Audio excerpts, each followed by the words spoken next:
எல்லாருக்கும் வணக்கம். எல்லாருக்கும் வாராகி அம்மாவோட அருள் கிடைக்கணும்னு வேண்டிக்கிறேன். இன்னைக்கு உங்களுக்குலாம் தெரியும், ஐடி கம்பெனி ரொம்ப சரிவை நோக்கி போயிட்டு இருக்கு. எப்ப வேணாலும் யாரு வேணாலும் என் வேலையை விட்டு தூக்கிடுவாங்க அப்படிங்கிற அளவுல இருக்கு. இன்னைக்கு லட்சத்துல சம்பாரிச்சவங்க, நல்ல 1 லட்சம், 1.5 லட்சம், 2 லட்சம் அப்படின்னு சம்பாரிச்சவங்க எல்லாம் இன்னைக்கு பாத்தீங்கன்னா அசால்ட்டா வெளியே அமைச்சிட்டு இருக்காங்க. கிட்டத்தட்ட நம்ம கோயிலுக்கு நம்ம கிட்ட தேடி வந்து ஒரு 6 மாசம் இருக்கும்னு நினைக்கிறேன். ஒரு ஐயா வந்தாப்புல மாசம் ஒரு 1.25 ரூபாய்க்கு மேல சம்பாத்தியம். 6 மாசம் இருக்கும், எப்படியா இருந்தாலும் 6 மாசம் இருக்கும். அப்ப பாருங்க, அவர் வந்தப்ப நல்ல வசதி, நல்ல காரு, நல்ல வீடு, நல்ல பிள்ளைங்களுக்கு நல்ல நல்ல ஸ்கூல்ல படிப்பு, நல்ல நகை, எல்லாமே இருக்கு சரிங்களா. நிறைய நகையை போட்டிருக்காங்க, நல்ல வசதி, நல்ல செல்வ செழிப்போட இருக்காங்க. அப்ப நம்ம சொன்னோம், ஐயா உங்களுக்கு வந்து கிரக நிலைப்படி உங்களுக்கு வந்து கொஞ்சம் பிரச்சனைகள் வரும். அப்ப பாருங்க, அப்ப நல்லா இருக்காங்க. உங்களுக்கு இப்ப வந்து ராகு திசை வந்து கொஞ்சம் எப்படியா இருந்தாலும் இந்த ராகு திசையில உங்களுக்கு வேலை சம்பந்தப்பட்ட பிரச்சனை வரப்போகுது. அப்ப நம்ம என்னங்க பண்றது? அப்ப சொன்னது, நம்ம வந்து ஒண்ணும் இல்லை, உங்களுக்கு இந்த மாதிரி செவ்வாயெல்லாம் எல்லாமே ஒரு சிக்கலான இடத்துல இருக்கு. அப்ப நம்ம என்ன சொன்னோம்னா, நீங்க வந்து மட்டன் கடை இல்லைன்னா சிக்கன், அதாவது உயிர் பலி கொடுத்துக்கிட்டே இருக்கணும், வெட்டிக்கிட்டே இருக்கணும், ரத்தத்தோட இருக்கணும், அந்த மாதிரி ஏதாவது ஒரு தொழிலை பாருங்க அப்படின்னு சொன்னப்ப அவருக்கே ரொம்ப சங்கடமா இருந்தது. என்னடா இது, ஏன்னா அவர் இருக்கிறது ஐடி ஃபீல்டு, ஒரு தொழில் பண்ணலாம், சரி பண்ணலானே வைங்க, ஆனா இந்த மாதிரி எப்படா ஒரு மட்டன் கடை சிக்கன் கடையெல்லாம் வச்சுக்கிட்டு எப்படா இது அப்படின்ட்டு ரொம்ப யோசிச்சிருந்தாப்ல. அப்போ வந்து அதுக்கேற்ற மாதிரி அப்புறம் ரொம்ப யோசிச்சாப்ல, இது எப்படி நம்மளால முடியுமா, சாத்தியமா அப்படின்னு. ஏன்னா ஒரு நல்ல நிலைமையில இருக்கும்போது எந்த மனுஷனுமே அதெல்லாம் ஒன்றும் ஆகாது, நமக்கு அப்படிதான் நம்ப தோணும். ஆனா அவர் என்னன்னா, ஒரு வாரம் 10 நாள் அப்படியே கொஞ்சம் ஒரு மாதிரி டைலமோலயே போயிட்டாரு. அதுக்கப்புறம் திரும்பி ஃபோன் பண்ணி, ஐயா என்னங்க அது எப்படி பண்ணலாம், ஏன்னா சொன்னீங்க, ஆனா இன்வெஸ்ட்மெண்ட் கம்மி தான், ஏன்னா அவர் இதை பொறுத்த வரைக்கும் 2 லட்சம் 5 லட்சங்கிறதெல்லாம் ரொம்ப கம்மியான ஒண்ணு.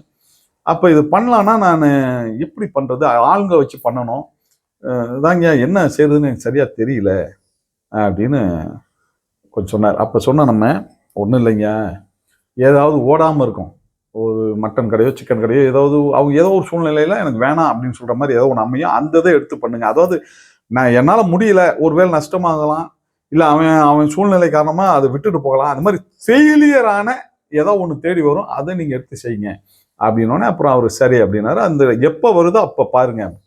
அதே மாதிரி அவங்களுக்கு வந்து பாத்தீங்கன்னா, ஒரு ஆல்ரெடி எடுத்து நல்லா பண்ணிட்டு இருந்தவர் அப்புறம் ஏதோ ஒரு ரீசனால வந்து பாத்தீங்கன்னா அவரு வேற ஊருக்கு போற மாதிரி ஆயிடுச்சு. அவர் அப்படியே விட்டுட்டு அந்த அப்படியே அந்த கட்டடத்தை அப்படியே விட்டுட்டு அவர் கிளம்புறாரு. எல்லாம் அட்வான்ஸ் எல்லாம் வாங்கிட்டு போறாரு. இவரு போய் திரும்பி அந்த இடத்துல போய் அட்வான்ஸ் எல்லாம் கொடுத்து திரும்பி இவரை அப்படியே கடையை ஆரம்பிக்கிறாரு. ஃபர்ஸ்ட் வந்து சிக்கன் அது பண்றாப்புல. பண்ணோடனே பாத்தீங்கன்னா ஒரு 1.5 மாசத்திலேயே நல்ல அந்த இவர் வந்து பாத்தீங்கன்னா அந்த கரெக்டா, ஏன்னா இவர் ஐடி ஃபீல்டு இருந்ததுனால எல்லாமே குவாலிட்டி, நல்ல குவாலிட்டியா தான் கொடுக்கணும், அந்த அந்த மைண்ட் செட்ல இருந்தார். நமக்கு வந்து கம்மியான ரேட்ல மக்கள் வாங்கணும்னு நினைக்கக்கூடாது, நல்ல ரேட்ல நல்ல தரமான ப்ராடக்ட் வேணுங்கிறவங்க தான் நம்ம கஸ்டமரா வரணும்னு அவர் நினைச்சாரு. அதே மாதிரி பண்ணாரு. ஒரு 1.5 மாசத்திலேயே ஓரளவுக்கு நல்ல ப்ராஃபிட் எடுக்க ஆரம்பிச்சாரு. ஓரளவுக்கு அதுக்கப்புறம் அது கொஞ்சம் நல்லா போக ஆரம்பிச்சது. அதுக்கு அடுத்து வந்து மட்டன், அவர் வந்து எப்படின்னா ரொம்ப யுனிக்கா அந்த பேக்கிங்கே அப்படி இருக்கும். ஒரு அழகா டப்பாவில் போட்டு 1/2 கிலோனா 1/2 கிலோ டப்பா அழகா பிளாஸ்டிக் டப்பாவில் போட்டு கொடுப்பார். அந்த நல்ல பீஸா விட்டு அழகா கொடுப்பார். அந்த அந்த பேக்கிங்கே பார்த்தீங்கன்னா அவர்கிட்ட வாங்கணும் அப்படிங்கிற எண்ணம் வரும். அந்த சும்மா கண்ணாப்னான்னு இந்த வெளியே வச்சு கண்ணாப்னான்னு வெட்டாம நல்லா அதுக்குன்னு பார்த்தீங்கன்னா ஒரு அந்த இதில் அழகா ஒரு ரூம் மாதிரி தடுத்து அது ஒரு கிளாஸ் மாதிரி போட்டு உள்ள இருந்து இங்க வெளியே இருந்து அங்க பார்க்கலாம் வெட்டுறதை, அவ்வளவுதான். ஆனா அதுல இருந்து ரத்தம் படியாது, இந்த மாதிரிலாம் பண்ணாப்ல நல்லா பார்த்து பார்த்து செஞ்சாப்ல. அதுக்கு அடுத்து வந்து பாத்தீங்கன்னா கொஞ்ச நாள்லயே மீன், அதாவது இம்மீடியட்டா நிறைய பாருங்க கடல் மீன் அதெல்லாம் வரும், ரொம்ப நாள் கழிச்சு தான் அங்க கடைக்கு வரும், கிட்டத்தட்ட 10-15 நாள் கழிச்சு தான் மார்க்கெட்டுக்கே வரும். ஆனா இவர் என்ன பண்ணாருன்னா ராமேஸ்வரத்துல இருந்து உடனே இம்மீடியட்டா கொண்டு வந்துடுறது. டெய்லி வண்டியில இவருக்கு தனியா இவர் வண்டியை வச்சு அந்த கொண்டு வந்து உடனே கிளீன் பண்ணி, அதாவது இன்னைக்கு பிடிச்ச மீன் நாளைக்கு அவர்கிட்ட வந்து சேல்ஸுக்கு போயிடும். காலையிலேயே வந்து ஒவ்வொரு வீடா அவரு ரொம்ப, ஏன்னா அந்த இவர் வந்து அந்த அனுபவத்துல இருந்து வரல அந்த தொழிலுக்கு. இவரா ஒரு ஐடியாவை வந்து எடுத்து வச்சு அப்படிதான் கொண்டு வந்தார். இவர் மத்தவங்க கிட்ட இருந்து கத்துக்கிட்டு படிப்படியா வந்திருந்தாருன்னா மத்தவங்க மாதிரியே வந்திருப்பாரு. ஆனா இவர் என்னன்னா புதுமையா என்ன செய்யலாம், எப்படி செய்யலாம், இப்ப நான் வந்து ஒரு கஸ்டமர் இருந்தா எப்படி விரும்புவேன், அந்த மாதிரி அவர் பண்ண ஆரம்பிச்சார். நமக்கு வந்து இந்த 1 வாரம் 10 நாள் கழிச்ச மீனே நமக்கு கொடுக்கக்கூடாது அப்படின்னு சொல்லிட்டு அவர் என்ன பண்றாருன்னா ஃபோன் நம்பர்ஸ் வாட்ஸ்அப்ல எல்லாம் குரூப்லாம் ஆரம்பிச்சாரு. அந்த குரூப்ல எல்லாம் மெம்பர் ஆகுறாங்க. அவங்க எல்லாம் கொடுத்துருவாங்க. இன்னைக்கு எனக்கு மட்டன் ஒரு 1 kg, சிக்கன் 1/2 kg அந்த மாதிரி கொடுத்துறாங்க. மீன்ல என்னென்ன மீன் கிடைக்குதோ அத்தனை மீனையும் அவர் வந்து போட்டுறாரு. போட்டு அது கிளீன் பண்ணி நீட்டா எல்லாமே பேக்கிங் தான். டப்பாவில் பேக் பண்ணி கொடுத்துருவாரு, பிளாஸ்டிக் டப்பாவில். அப்போ வந்து இந்த மீன் எல்லாமே ரேட் போட்டுருவாங்க. எல்லாமே ரேட் அவர்கிட்ட கொஞ்சம் கூட தான். ஆனாலும் பார்த்தீங்கன்னா பிஸ்னஸ் வந்து நல்லா போக ஆரம்பிச்சது. நல்லா போகுது, பரவாயில்லன்னு இவர் சந்தோஷமா இருக்காரு. வீட்டுல இருந்து வேலை பார்ப்பாரு, ஐடி வேலையை வீட்டுல இருந்து பார்ப்பாரு, ஆஃபீஸ்க்கு அப்பப்போ போயிட்டு வந்துட்டு இருக்காரு. திடீர்னு பார்த்தீங்கன்னா இப்ப அந்த வந்து ஆஃபீஸ் வந்து அவர் வேலையை விட்டு நின்றுக்க சொல்லிச்சு. 1.25 லட்சம் ஒரு மாசத்துக்கு சம்பாத்தியம் இப்ப நிக்க போகுது. ஆனா அவர் அதை பத்தி கொஞ்சம் கூட கவலைப்படல. இப்ப சந்தோஷப்படுறாரு. ஏன்னு கேட்டீங்கன்னா அவருக்கு வந்து இதுல லாபம் அதிகமா இருக்கு. இப்ப அவருக்கு என்னன்னா வேலையை விட்டு நின்றுட்டோம்னா இன்னொரு பிரான்ச் போட்டுக்கலாம், இன்னொரு ஊர்ல நம்ம ஏதாவது ஸ்டார்ட் பண்ணலாம் அப்படிங்கிற அந்த மைண்ட் செட்டுக்கு போறாரு. அப்ப என்னன்னு பாத்தீங்கன்னா அவருடைய ராகு திசை வந்து இங்க வந்ததுக்கு அப்புறம் அவருக்கு வந்து நம்ம சொன்னதுக்கு அப்புறம் அவருக்கு எல்லாம் மாறுது. இது மாதிரிதான் நம்ம வந்து பாத்தீங்கன்னா இப்ப இது அவர் எதுவுமே செய்யல அப்படின்னா என்ன ஆகும்? இன்னைக்கு எல்லாம் டியூ இருக்கு. அவருக்கு நிறைய டியூ, கார் டியூ இருக்கு, வீடு கட்டுறதுல அந்த அவரால பங்களா மாதிரி வீடு கட்டு அதுக்கு டியூ கட்டணும். அவங்க மனைவியும் வந்து ஐடி ஃபீல்ட்ல இருக்காங்க.